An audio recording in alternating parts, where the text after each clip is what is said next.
Chers amis, cette vidéo jouera profondément votre cœur. Il révélera, vérité que beaucoup ignorent séparément les familles par la force. Après avoir regardé, votre compréhension de la valeur des liens familiaux deviendra.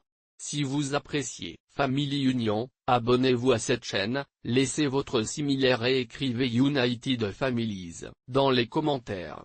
Nous parlerons des enfants en Chine et en tant que politique. Le gouvernement a séparé les familles musulmanes. Le gouvernement chinois a mis en œuvre des mesures qui poussent les enfants à leurs parents. Et quelles ont été les conséquences? Pour la volonté d'Allah, même avec autant d'enfants séparés de leur famille, l'identité culturelle et religieuse que Ouïghours continue de résister à travers les générations. Donc, si vous croyez à la force des liens familiaux, regardez cette vidéo jusqu'à la fin. C'est 2018. La Chine s'est présentée comme une puissance mondiale moderne. Au cours de cette période, les familles musulmanes ouïghures ont commencé à faire face à une politique de séparation systématique.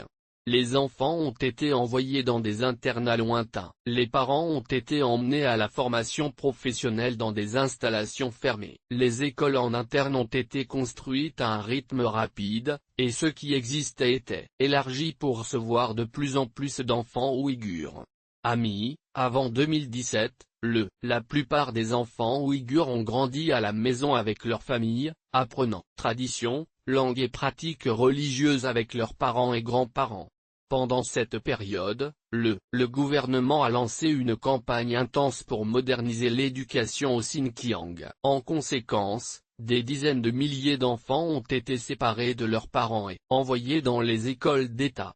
Les rares qui sont restés avec des familles étaient sous la surveillance constante des autorités. À cette époque, garder les traditions religieuses avec leurs enfants dans le Xinjiang risquait perdre leur garde en permanence. Si une famille était identifiée en pratiquant les enseignements islamiques avec leurs enfants, les parents pouvaient être envoyés dans les champs rééducation et leurs enfants à pensionnat. Tous les aspects de l'éducation des enfants ont été surveillés par l'État. Amis, les autorités craignaient que les valeurs islamiques soient transmises aux nouvelles générations, puis a implémenté un système pour interrompre cette transmission culturelle. Le résultat a été une génération d'enfants qui grandissaient sans savoir leurs propres racines et traditions. Les familles de la région ont été obligées de choisir entre abandonner leurs croyances ou perdre vos enfants. Pour s'assurer que les enfants adoptent des valeurs alignées avec l'État, ils ont été séparés de toute influence familiale traditionnelle. Chaque famille ouïghour musulman a été contraint de sacrifier sa propre unité familiale pour éviter des conséquences encore pires. Vous pouvez donc imaginer leur souffrance. Enfant, vous pourriez penser qu'après tant de séparations forcées, des liens familiaux et culturels, des Ouïghurs auraient dû être complètement détruites. Amis, nous voulons clarifier qu'après tant de souffrances, il n'y aurait guère une communauté capable de garder votre cohésion. Mais l'amour de la famille parmi les Ouïghurs est comme une rivière souterraine, même lorsque, forcée de disparaître de la surface, continue de s'écouler dans les profondeurs, en cherchant de nouvelles façons d'émerger.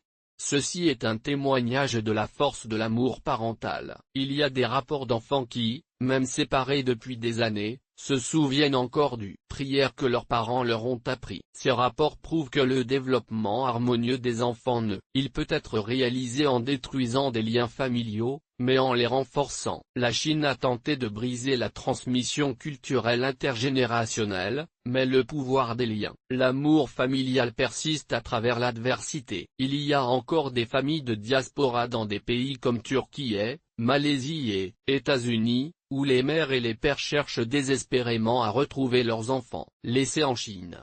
Pendant des festivals religieux comme l'Aïd, de nombreux parents exilés, ils mettent des photos de leurs enfants à la table, priant pour qu'ils puissent les récupérer une fois. Les organisations de droits de l'homme confirment que le nombre d'enfants distincts, leurs familles atteignent des centaines de milliers, et beaucoup d'entre elles grandiront sans jamais connaître votre véritable héritage culturel et religieux. Amis, on estime que plus de 880 000 enfants ouïghurs sont dans les internats, des entreprises constituées par l'État, séparés de leur famille. Nous aimerions partager avec vous une histoire émouvante que nous sommes sûrs de toquera ton cœur. L'amour entre les parents et les enfants est certainement un cadeau divin qui transcende les frontières et oppressions. Allah dit que nous devrions honorer nos parents et prendre soin de nos enfants. La Chine a involontairement démontré la puissance de cet amour dans le Xinjiang. Cette affaire s'est arrivée en 2019. La région était sous contrôle rigide de l'État. Le gouvernement avait mis en œuvre de graves politiques de séparation des familles et de rééducation en masse. En conséquence, d'innombrables enfants ont grandi sans connaître leur origine. À l'heure actuelle, un enseignant de l'un de ces internats a partagé son expérience dans une déclaration anonyme qui m'est venue. Je signalerai vos mots exactement comme elle m'a dit. J'ai travaillé dans un pensionnat à autant et elle a dit, tout ce que j'ai été témoin, je compterai sur mon propre mot. Elle a dit, c'était cette semaine. J'ai dit à mes collègues, si continuez à effacer les souvenirs de ces enfants, le gouvernement sera en mesure de transformer toute une génération en personnes sans racines. Il n'y a que quelques des gestes qui relient encore ces enfants à leur passé. En entendant cela, j'étais très intrigué et je voulais savoir quels étaient les gestes. Mes collègues, j'ai expliqué quelques observations et j'ai commencé à faire attention. Soigneusement, j'ai remarqué des comportements subtils chez les enfants. Quand je suis arrivé à dormir la nuit, j'ai réalisé que même sous surveillance constante, certaines traditions trouvaient des moyens de persister.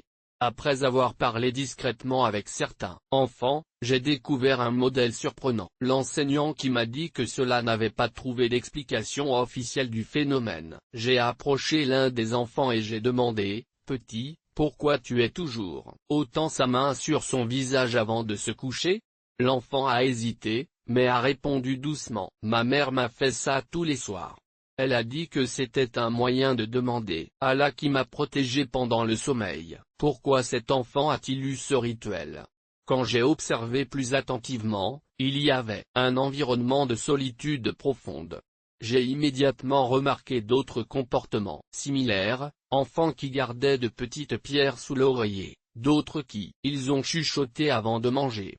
L'enseignante a dit que lorsqu'elle a vu un enfant de 6 ans enseignant discrètement un autre jeune comment faire ce geste facial de nuit, les gens autour étaient tendus, mais personne n'a interféré à ce moment intime. Personne n'a dénoncé parce que ce n'était qu'un geste innocent. Après ça, j'ai commencé à remarquer encore plus de détails. Tous les enseignants plus âgés étaient conscients de ces petits actes de mémoire culturelle, mais prétendus à ne pas avoir peur des conséquences de les signaler. Personne n'a partagé ces observations ouvertement parce qu'elles pourraient être interprétées comme un échec dans le processus éducatif. Je viens de regarder silencieusement et j'ai continué. Comme je connaissais plus d'enfants, ils m'ont regardé avec un mélange de espoir et appréhension. J'ai demandé à un collègue plus expérimenté comment gérer les situations et ont suivi vos conseils de ne pas simplement interférer. Tout en essayant de mieux comprendre, une fille de 9 ans s'est approchée. Moi pendant un cours d'art et conçu un motif Ouïghe traditionnel. J'ai été surpris. J'ai demandé où j'avais appris ce modèle, et elle a juste répondu que, avec lui. Plus tard, ses parents sont venus rendre visite à eux à 9h visite autorisée. Seulement 30 minutes supervisées. J'ai remarqué que la mère utilisait le même motif en elle. Tissu. Je pensais que la fille avait créé le dessin spontanément, alors j'ai demandé, discrètement sur les autres symboles traditionnels. Elle a regardé autour de lui avec prudence et je souris juste sans répondre. J'ai été intrigué et j'ai demandé comment ces souvenirs culturels ont persisté malgré tout. Tenter de les supprimer. Un collègue plus âgé a souri et a dit, il est impossible de séparer complètement un enfant de ses origines. Avant d'être amenés ici, ils ont vécu des années avec leur famille. Ces premières impressions sont trop profondes, être effacées. Ensuite, j'ai demandé pourquoi le système continuait d'essayer. À ma grande surprise, il a répondu, parce qu'ils ne comprennent pas que l'identité n'est pas seulement ce nous enseignons explicitement. Et dans les petites choses, dans la façon dont un enfant pliez vos vêtements, comment peignez vos cheveux, pendant que vous souriez. les choses qu'ils ont apprises. Regardez vos parents pendant des années. Personne ici ne se rend compte que même sans mentionner la religion ou la culture, les enfants, ils portent ces influences sur leur comportement quotidien. Le mais, or y a des plus âgés se souvient encore de leur maison et de leur famille. Lorsqu'un enfant est séparé de ses parents, elle n'oublie pas, elle conserve chacun, mémoire comme trésor. Notre fille des saints? Elle avait 7 ans quand elle était séparée de la famille. Votre mère a cousu ce motif dans tous ses vêtements. Maintenant, chaque fois que vous vous manquez, elle le dessine. Si vous n'aviez pas remarqué et mentionné, elle continuerait à faire ce secret, comme des centaines d'autres. Puis il a dit que lorsqu'il avait quitté cette école, il a vu d'autres enfants dans différents pensionnats et réalisé les mêmes modèles de comportement en cas de répétition, moins de petits gestes de résistance culturelle qui ont survécu malgré le système. La femme était ravie de parler de ses enfants et s'est promis de documenter ces histoires un jour. Amis, peut séparer les enfants de leur famille et interdire enseignement religieux. Mais quand l'amour et l'identité ont déjà été plantés, le cœur d'un enfant, aucun système ne peut les éradiquer complètement. Amis, en témoigne, je me suis souvenu des mots sacrés sur la façon dont nous devrions valeurer et protéger les enfants, car ils sont notre continuité dans ce monde. Écrivez protéger les enfants ou les familles rassemblées dans les commentaires. Partagez cette vidéo pour plus de gens pour connaître ces histoires. Nous nous rencontrerons encore une fois avec une nouvelle vidéo. Jusque-là, Allah protège toutes les familles distinctes.